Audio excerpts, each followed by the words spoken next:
आप सुन रहे हैं एजी एंटरटेनमेंट की धमाकेदार प्रस्तुति डीजे कंचन राज हाजीपुर वैशाली।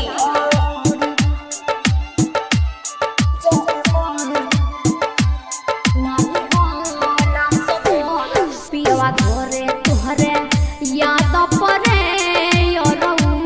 नहीं होला सबर। पियवा घरे तुहरे याद परे नहीं होला सबर, नहीं होला सबर। डाला भाता के खाना में जहर जाई मार नहीं हराई हला भर मिले आई हला भर। डाला भाता के खाना में जहर जाई मार नहीं हराई हला भर मिले आई हला भर।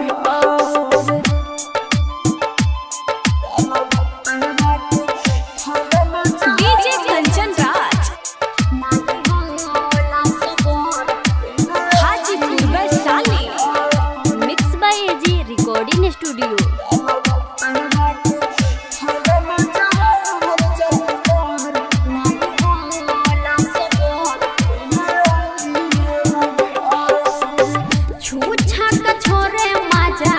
देवेला ना दरद नाम के खाली अरहु बाटे मरद। टाटा अखिया के सबके सुता दिया साजे आई भुखाइल बोरी लगी बर्तन माजे। सोचिया रहू भइनिया बर पियवा घर गलल देहिया जबर नाही होला सबर।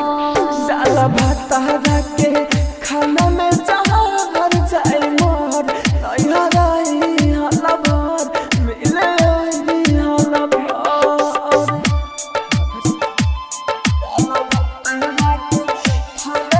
DJ Kanchan Raj Hajipur Vaishali. Mix by AG recording studio.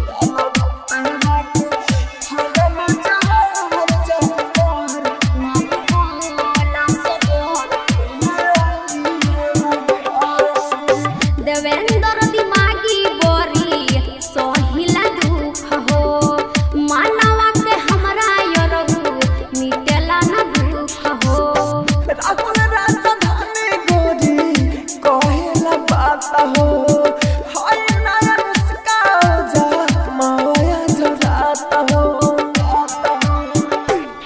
Manoj Anil मन जाता हर दिल डर गिरल गम के कहर नहीं होला सबर।